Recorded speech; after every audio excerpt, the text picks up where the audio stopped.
నమస్తే, welcome to our channel. నేను సిరి. గత ప్రభుత్వ హయాంలో అంటే జగన్మోహన్ రెడ్డి గారి హయాంలో ఎగ్ పఫ్ల స్కామ్ అనాలో అది ఏమనాలో అర్థం కాని విషయం అండి. ఏంటంటే 5 సంవత్సరాల్లో 3,62,56,700 కోట్ల రూపాయల పఫ్లు తిన్నారు 5 సంవత్సరాల్లో. అంటే ఓన్లీ పఫ్లకు మాత్రమే అంత ఖర్చు చేశారు. అసలు ఏంటి పఫ్ల వెనకాల కథ ఏంటి అనేది మనకి వివరించడానికి ఈ రోజు మనతో పాటు ఉన్నారు ప్రముఖ రాజకీయ విశ్లేషకులు కేవీవి ప్రసాద్ గారు. నమస్కారం సార్. నమస్కారం సార్. ఇప్పుడు తాడపల్లి ప్యాలెస్ లో గత ప్రభుత్వ హయాంలో అంటే జగన్మోహన్ రెడ్డి గారి హయాంలో ఓన్లీ ఎగ్ పఫ్లకు మాత్రమే 3,62,56,700 రూపాయలు ఖర్చు చేశారని చెప్పేసి వార్తలు వస్తున్నాయి. ఆ 5 సంవత్సరాల్లో తిన్న పఫ్ల సంఖ్య చూసుకున్నట్టయితే 18,12,835 పఫ్లను తిన్నారంట. 5 సంవత్సరాలలో అన్ని పఫ్లు తిన్నారంటే అసలు ఏంటి సార్ ఇది? రోజుకొకటి బయటకు వస్తుంది. అసలు ఏం జరిగిందంటారు అసలు ఆ 5 సంవత్సరాల్లో? ఏమమ్మా, ఏదో సినిమాలో డైలాగ్ ఉంటది కదా, మైండ్ బ్లాక్ అయిపోయింది అన్నట్టు. ఇప్పుడు నాకు ఇది చూడగానే మైండ్ బ్లాక్ అయిపోయింది. ఇప్పుడు ఈ మధ్యకాలంలో ఎన్నో స్కాములు చూసాం. ల్యాండ్, శాండ్, వైన్, మైను, లేకపోతే సో రకరకాల అన్ని డివిజన్లు, అన్ని డిపార్ట్మెంట్లో ఎన్నో స్కాములు చూసాం. అసలు మొన్న మధ్య ఏదో చూసాం, ఒక ఏదో మీటింగ్లు అప్పుడు నిమ్మకాయ నీళ్ళకి, షర్బత్ నీళ్ళకి ఒక 25 లక్షలు ఖర్చు పెట్టారని, అలాగే తిరుపతిలో ఏదో ఒక మున్సిపల్ కార్పొరేషన్ మీటింగ్ లో 1,34,00,000, 1,50,00,000 స్నాక్స్ తినేశారని. అసలు ఇది చూస్తుంటే మరి తాడేపల్లి ప్యాలెస్ లోనే దగ్గర 3,62,56,700 రూపాయలు ఖర్చు పెట్టారంటే, సో ఇన్ అండ్ యావరేజ్ తీసుకుంటే మీరు ఒక రోజుకి దగ్గర 19,000 చిల్లర, 20,000 ఆల్మోస్ట్ 20,000 రూపీస్ పఫ్స్ తిన్నారు. అంటే అన్ అండ్ యావరేజ్ ఒక పప్పు మీరు 20 రూపాయలు వేసుకున్నా కూడా కాస్టింగ్ దగ్గర రోజుకి 1000 పప్పులు తినేశారు. అంటే ఒక భార్యాభర్తలు ఇద్దరు కూడా 1000 పప్పులు తినడం సాధ్యమా? అసలు నాకు ఎందుకు ఆశ్చర్యంగా ఉంది. సో మొత్తం మీద ఏకదాటిగా తీసుకుంటే మీరు చెప్పినట్టుగా 18,12,835 పప్పులు తినేశారు 5 సంవత్సరాలకి.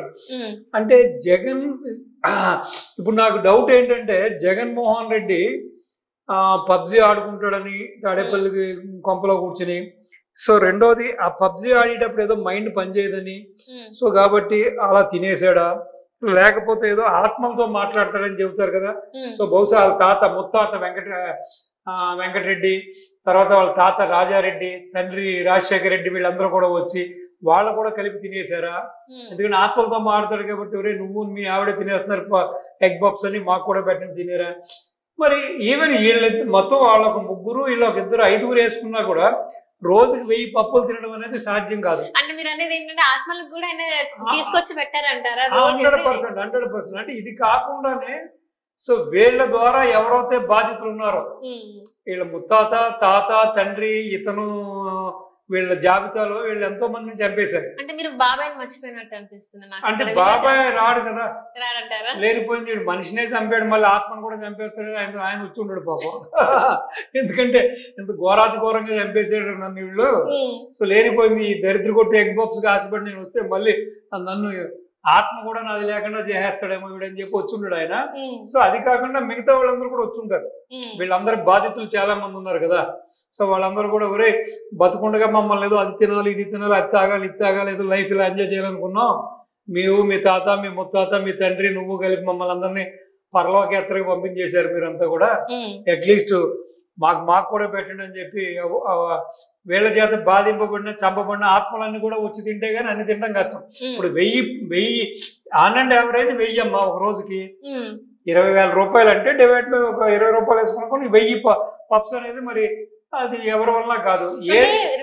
జగన్మోహన్ రెడ్డి గారు ఇంకా బాతిరెడ్డి కాకుండా మరి ఆ ఇంట్లో పనిచేసే వాళ్ళు కూడా తినుంటారేమో అనిపిస్తుంది. ఎందుకంటే ఇద్దరు వ్యక్తులు అన్ని తినడం అంటే రోజులు అన్ని తినడం అంటే సాధ్యం. ఎవరికి అలా లేదు కదమ్మా, ఎవరు వస్తారు, ఎవరు తింటారు, ఎవరు రానిస్తాడు చెప్పండి, భయం కదా. ఇప్పుడు అధికారంలో ఉన్నప్పుడే పరదాలు కట్టుకుని లేకపోతే చెట్లన్నీ కొట్టేసేసి తిరిగిన వ్యక్తి, సో దగ్గర 896 మంది, దగ్గర 1000 మంది సెక్యూరిటీని పెట్టి తిరిగిన వ్యక్తి ఇతను. అటువంటిది ఎవరిని రానిస్తాడు చెప్పండి. సో కాబట్టి ఏదేమైనా జనం సొమ్ము నాకేయడంలో ఇతని జగన్ మించిన ఘనాపాటి ఎవడో లేడని చెప్పుకోవచ్చు. ఎందుకంటే ఒకటమ్మా, అదేదో జూనియర్ ఎన్టీఆర్ సినిమాలో ఒక డైలాగ్ ఉంటుంది, బ్రహ్మానందానికి అతనికి గురుగారు శాంతం నాకేశారు కదా వీళ్ళ మిమ్మల్ని అన్నట్టు ఆంధ్రప్రదేశ్ ని శాంతం నాకేశాడమ్మా. అంటే ఇంకా అది ఇదని లేదు, పంచభూతాలను ఏ విధంగా మామూలుగా మింగేశాడో, సో ఆ వనరులను ఏ విధంగా మింగేశాడో, ల్యాండ్ శాండ్ వైను మైను అన్ని రంగాల్లోనూ స్కాములు చేశారు. ఇలాగ పప్పు విషయంలోనూ, టీల విషయంలోనూ, షర్బత్తుల విషయంలోనూ, స్నాక్స్ విషయంలో. అంటే మన శ్రీ గారిది ఏదో కవిత ఉంటుంది కదా, సబ్బు బిల్ల కుక్క పిల్ల అగ్గిపుల్ల కవితకి ఏదో కాదు అనర్హం అంటారు కదా. ఆ విధంగా జగన్మోహన్ రెడ్డి యొక్క అవినీతికి అంతులు లేవు, అద్దులు లేవు, లిమిట్స్ లేవు, దానికి ఒక ఇంకా పారామీటర్స్ ఏమి లేవు. ఏదైనా సరే అంటే తన దృష్టిలోకి ఏదొస్తే రాసేసేయండి అని చెప్పి అటువంటి వ్యక్తి అనమాట. ఒకసారి నా మిత్రుడు ఒక ఆయన నార్త్ ఇండియన్ ఒక మార్వాడి ఒక అతను ఇన్కమ్ ట్యాక్స్ వాళ్ళు పట్టుకుంటే కుత్తోంకెళ్ళియే జిలేబీ కిలేనేకెళ్ళియే ఇన్ని లక్షలు ఖర్చు రాశాడంట. అప్పుడు ఐటీ వాళ్ళు అడిగారంట, కుక్కలు ఏంటి జిలేబీ తింటాం ఏంటి, ఇన్ని లక్షలు రాసావండి అంట. అలాగే ఈ జగన్మోహన్ రెడ్డి అవినీతికి కూడా ఎవడన్నా నవ్వుతాడేమో, లేకపోతే మరీ మనల్ని తప్పుగా అనుకుంటాడేమో అనే ఒక ఇంగితం కూడా లేకుండా ఎంత దారుణమో ఎగ్ పప్పుల కోసం ఇన్ని కోట్ల రూపాయలు ఖర్చా. ఆలోచన లేకుండా ఇలాంటివి ఎట్లా చేస్తారు సార్, నాకు అర్థం కాదు. ఆలోచన లేదమ్మా, ఇంకా అతనికి ఉన్నది ఒకటేనమ్మా. అతనికి ఉన్నది ఏంటంటే అదొక మానసిక వ్యాధి. ఈ ప్రపంచంలో నాకున్న భవంతులు, నాకున్న ప్యాలెస్లు, నాకున్న ల్యాండ్ బ్యాంకు, నాకున్న ఆస్తులు, డబ్బులు ఎవ్వడికి ఉండకూడదు. సో నేనే ప్రపంచంలో నెంబర్ 1.